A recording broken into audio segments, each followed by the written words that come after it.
Every month, for almost all of human history, half the people on Earth face the same quiet problem. No store, no pharmacy, no little box waiting on a shelf. Just a body doing exactly what a healthy body does, in a world that had not yet invented a single product to help with it. So, what did these women actually use? The answer is stranger, smarter, and far more human than the internet usually tells you.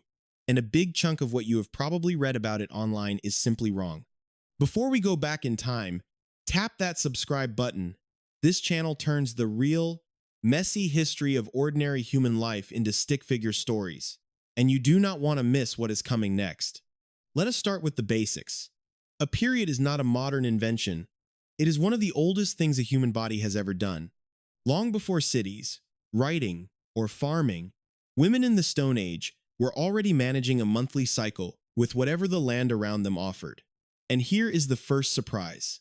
We genuinely do not have much solid evidence for the earliest methods because the materials they used rotted away thousands of years ago.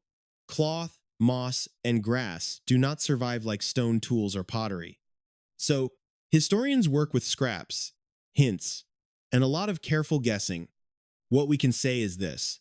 Early women most likely reached for soft, absorbent things from nature. Moss is a strong candidate, especially a spongy kind, called bog moss, that soaks up liquid and was used to dress wounds for centuries. Others probably used grass, animal skins, leather, or wool, folded or bundled into a rough pad. Some evidence points to women in equatorial Africa using grass mats and rolled up grass to catch the flow. None of this was comfortable.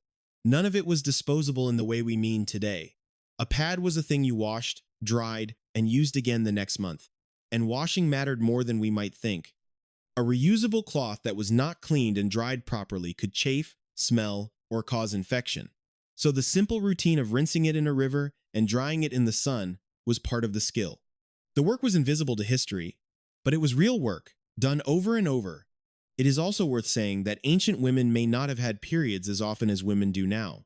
Poorer diets, more pregnancies, and long stretches of breastfeeding meant fewer cycles across a lifetime. The monthly clockwork we treat as standard today was, for many of them, far less frequent. That does not make the problem smaller. It just shaped how often they had to solve it. Now, move forward to ancient Egypt, around 4,000 to 5,000 years ago, and the picture gets a little clearer because the Egyptians actually wrote things down. You may have read that Egyptian women made tampons out of softened papyrus.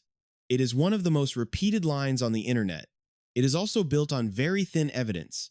The papyrus story gets passed around endlessly, but the historians who study this seriously treat it with real caution.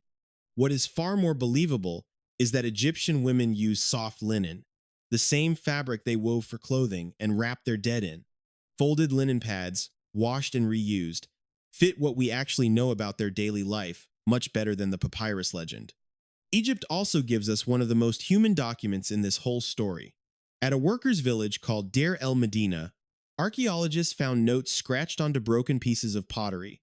One of them lists 8 women moving to and from a spot the text calls the place of women. Some scholars read this as menstrual seclusion, a separate space women went to during their periods. Others argue the evidence is too thin to be sure, and warn against reading our own modern assumptions into a few faded lines. What is clearer is another set of records. Male workers were sometimes marked absent because a wife or daughter was menstruating. We do not know the reason. Maybe support, maybe custom. But it tells you the cycle was a normal, written down part of village life, not some buried secret. The Egyptians also wrapped meaning around it. Menstruation was linked to Hathor, a goddess tied to women, fertility, and protection. Blood was not only a mess to manage. It carried weight, ritual, and a sense of the sacred. Now we reach ancient Greece, and this is where the biggest myth of all lives.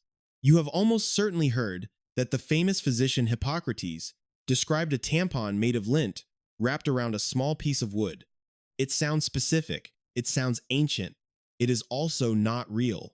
A historian named Helen King, who wrote her entire doctoral thesis on menstruation in ancient Greece, traced this claim and found something funny. It appears to come from a tampon company's marketing page. copied so many times that it slowly started to look like fact. The confusion comes from one Greek word, motos. In old dictionaries, motos gets translated as tent, lint, or even tampon. But in Greek medicine, it meant a plug of lint used to dress a wound, or a pessary, a small treatment inserted for medical reasons. In the Hippocratic texts, when this kind of plug shows up, it is wrapped in wool and used to deliver medicine, not to catch a monthly flow. So the wooden tampon the whole internet repeats? No ancient writer ever actually described it. The tampon we use today was a 1930s invention, not an idea from the age of philosophers. So what did Greek women really do? Many used simple cloth. Some sources mention linen rags worn as pads, and the Greek world treated the period as a regular medical fact, not a shame to hide away. Greek doctors believed women's flesh was more like a sponge than men's, soaking up extra fluid that the body then released as blood. They even expected heavy, regular bleeding and grew worried when it did not happen, reaching for remedies to bring the blood out. The philosopher Aristotle had a far less kind view, describing women as a lesser version of men and their blood as a weaker form of male fluid. Yet alongside that, menstrual blood was often believed to carry healing power and was mixed into medicine. The attitude was a strange blend of respect, fear, and bad science all at once. For a Greek girl, the first period also marked a turning point. That first cycle, her menarche, was read as the signal that childhood was ending. Marriage often followed soon after. On the night before her wedding, a girl would carry her old toys to a shrine of the goddess Artemis, who watched over young women in childbirth, and leave them there as a goodbye to the years behind her. So the period in Greece was not only a problem to be managed with cloth, it was tied to growing up, to marriage, and to the gods themselves. While we are busting myths, here is another one Greek thinking helped spread for centuries. The idea that menstruating women give off some kind of toxin, a poison that could spoil food or wither plants. This belief stretched on for an embarrassingly long time, dressed up as science with zero truth behind it. The body that the myth treated as dangerous was simply doing ordinary, healthy work. Rome kept things practical. Roman women are widely said to have used soft wool as their main material, packed or folded to soak up the flow. Wool was cheap, everywhere, and washable, which made it a sensible choice across a huge empire stretching 3 continents. The same myth-making that gave us the papyrus tampon also claims Romans wove neat cotton devices, but again, the solid ground here is much simpler. Wool pads and cloth, reused month after month, then rinsed and dried. Travel east and the materials change with the landscape. Step first into ancient Mesopotamia, the land between the great rivers, and wool shows up again as the go-to material. It was woven everywhere, easy to clean, and soft enough to fold into a pad. Some readings of the records suggest both pad-like cloths and plug-style devices were in use there, though, as always, the surviving evidence is patchy and open to argument. Push further east, to Japan, and the records point to rolled paper used to absorb the flow, sometimes held in place with a cloth band tied around the body. Across many cultures, the same idea kept getting solved with whatever was local and soft. Paper in one place, wool in another, moss and grass somewhere else. People get inventive fast when a problem returns every single month, year after year. But here is the part that surprises people most. For huge stretches of history, plenty of women used nothing special at all. They simply bled into the clothes they were already wearing. This was not always seen as gross or shameful.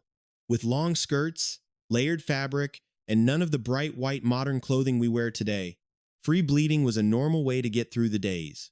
The pads and devices we keep talking about were not used by everyone, everywhere. They were one option among many, and often a small luxury for those who could spare the extra cloth. What hung over all of it, in culture after culture, was the question of what a period actually meant. And here the record turns heavy. Many societies treated menstruating women as impure. Some sent them away to separate huts on the edge of the village, often called menstrual huts, for the days they bled. In a few parts of the world, this still happens today.